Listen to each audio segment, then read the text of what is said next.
আজকের আলোচনাটা একটু অন্যরকম, তাই না? হ্যাঁ, একদম। আমরা একজন আর্থিক উপদেষ্টার নিজের জীবনের অভিজ্ঞতা মানে তার জার্নিটা নিয়ে কথা বলবো। ঠিক।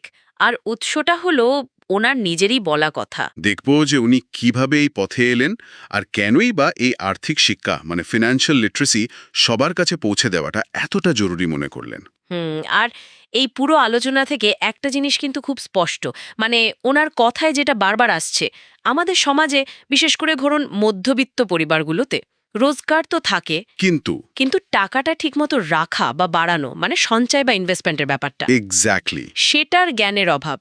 আর সেটার জন্যেই জীবনের শেষের দিকে গিয়ে অনেকে বেশ সমস্যায় পড়েন। হ্যাঁ, এটা উনি খুব কাছ থেকে দেখেছেন বোধহয়। একদম। আর ওই পর্যবেক্ষণটাই ওনাকে এই পথে এনেছে আর কি। চলুন তাহলে একটু গভীরে যাই। ওনার ইন্সপিরেশন বা অনুপ্রেরণার শুরুটা কিভাবে হলো? উনি তো বলছেন নিজের আশপাশেই দেখেছেন, মানে নিম্ন মধ্যবিত্ত পরিবারে মানুষ আয় করছেন ঠিকই, হ্যাঁ। কিন্তু জীবনের শেষে গিয়ে একটা আর্থিক টানাপড়েন, একটা চিন্তা থেকেই যাচ্ছে, প্ল্যানিংয়ের অভাব। আর সেটার মূল কারণ হিসেবে উনি কি বলছেন? ওই যে বললাম, আর্থিক জ্ঞানের অভাব। মানে ধরুন এই মিউচুয়াল ফান্ড কি বা এসআইপি কি। Systematic investment plan. হ্যাঁ, ওই যে অল্প অল্প করে টাকাটা লম্বা সময়ের জন্য রাখা, এই জিনিসগুলো সম্পর্কে লোকের ধারণা কম। ঠিক। টাকা যে বাড়তে পারে সেই পথগুলোই অনেকে চেনেন না। ঠিক তাই। আচ্ছা, আমার না ওনার ওই পথ বদলের ব্যাপারটা খুব ইন্টারেস্টিং লেগেছে। উনি তো পড়াশোনা শুরু করেছিলেন সায়েন্স নিয়ে। হ্যাঁ, তাই তো বলছিলেন।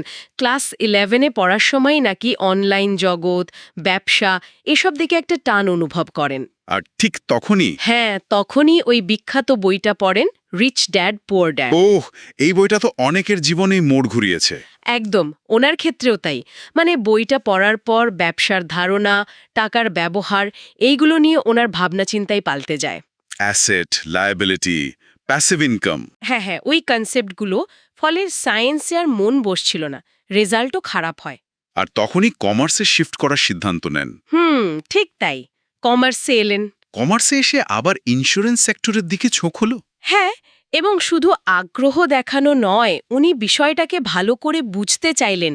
পরীক্ষা দিয়ে এলআইসি অ্যাডভাইজারও হয়ে গেলেন। বাহ, কিন্তু এখানেই থামলেন না।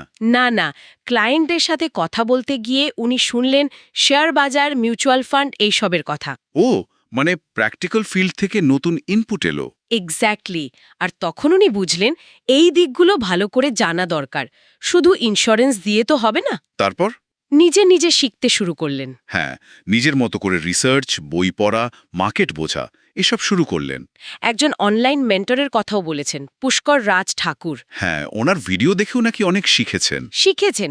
আর শুধু শেখা নয়, নিজেকে আরও অথেন্টিক করতে, মানে প্রপার কোয়ালিফিকেশন, তার জন্য এনআইএসএম পরীক্ষাও পাশ করলেন। তো স্বাভাবিক। কিন্তু এখানে একটা সমস্যা হলো। কি রকম? উনি যখন অফলাইনে মানে সামনাসামনি মানুষকে বোঝাতে যেতেন এই ফিনান্সিয়াল প্ল্যানিং, ইনভেস্টমেন্টের কথা, লোকে নিতে চাইতো না বা গুরুত্ব দিত না। অনেকটা তাই। মানে উৎস থেকে যা বোঝা যাচ্ছে, অনেকেই হয়তো তখন প্রস্তুত ছিলেন না বা চিরাচরিত ধারণা থেকে বেরোতে চাইছিলেন না। একটা রেজিস্ট্যান্স ছিল আর কি। এটা হয়। নতুন কিছু বললে লোকে সহজে বিশ্বাস করতে চায় না। ঠিক। আর এই বাধাটাই ওনাকে অন্য রাস্তা খুঁজতে বাধ্য করল। মানে অফলাইন থেকে অনলাইনে। হ্যাঁ, উনি বুঝলেন মিডিয়ামটা পাল্টাতে হবে। তখন সোশ্যাল মিডিয়ার সাহায্য নিলেন, ভিডিও বানানো শুরু করলেন। অ্যানিমেশন ভিডিওর কথাও তো বলছিলেন। হ্যাঁ, যাতে বিষয়গুলো আরো সহজে বোঝা যায়। আর জানেন, শুরুতে ওনার কাছে নাকি ল্যাপটপও ছিল না। তাই নাকি? তাহলে বই পড়ে জ্ঞান জমিয়ে পরে নিজের সেটআপ তৈরি করে কাজ চালিয়ে গেছেন। মানে জেদটা ছিল। দারুণ। এটা সত্যি ইন্সপায়ারিং। কিন্তু এখানেই শেষ নয়। উনি দেখলেন ভিডিও হয়তো অনেকে দেখছেন, কিন্তু বই পড়ার অভ্যেস বা সময় অনেকেরই নেই। ঠিক। বইয়ের গভীরতাটা তো অন্য। তো তাদের কাছে পৌঁছবেন কি করে? কি করলেন উনি? উনি অডিও বুকের আইডিয়াটা কাজে লাগালেন।